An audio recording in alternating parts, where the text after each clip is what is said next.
Hello, it's Heather the Painter again. Now that we've set up our very simplified workspace, we're going to go ahead and pull in our image. So I'm going to click File, Open, and I can see it's on my desktop. We have a cute little girl, and this would be a fabulous painting, but I don't want to spend a lot of time on it, so I'm going to show you how to simply use some of these very powerful tools within Painter. We can make our full screen by clicking on Command or Control M for mounting, just so you can see that it's full screen and we don't see our desktop behind it now. Now when we take a look at our Underpainting Palette, I'm going to move that over so you can see our little Miss demo. You'll see that we have different options from Color Scheme, Photo Enhance, and Edge Effect. What these are going to do is give you some presets on different colors. This is the Impressionist scheme. We've got a watercolor scheme, but I really don't care for any of those, so I'm going to make sure that I revert back to the original. And then I'm going to go down to Photo Enhance. And you can see again that we have some presets already set up for black and white, darken, color shift. We can do all sorts of wonderful things. But I like having a little bit of control with two areas. If we take our saturation field up just a little higher, it's giving you a little bit of a punch of color and adding saturation or chroma to your image. And then if we take our Smart Blur up a little tiny bit, that's going to blur out some of our photographic pixels. If I take it up drastically, you'll be able to see the effect. So you can see it's kind of blurred everything out. It's already looks like it's given a little bit of a watercolor effect, but that's a bit too high, so I'm going to dial down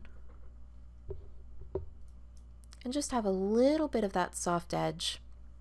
Now we can take it one step further and go to Edge Effect, and we can give it a very interesting edge or frame or border around our image. If we hit Rectangular, you can see that it's kind of whitened out and vignetted with a white area. Or we can do Circular, or we can do Jagged.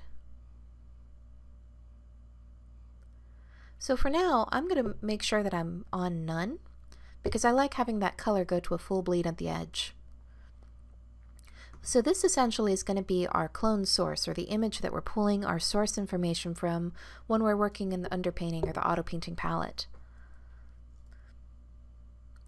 Now I'm going to go down to this bottom right icon. It says Auto Clone, and click on that, and you'll see that now we have a painting. We have a copy of the file that we're going to be painting on, Untitled 1, and you can see that it's grayed out.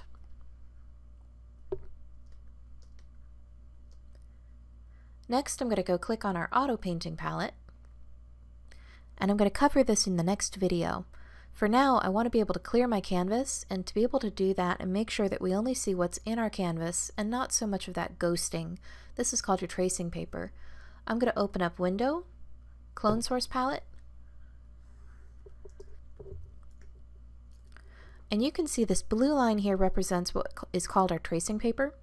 And a tracing paper is exactly that. It's just showing you a ghosting of your original image.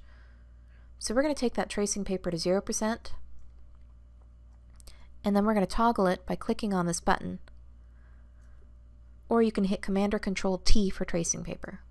So I want to make sure that I'm seeing what's actually on my canvas before we go into the next step.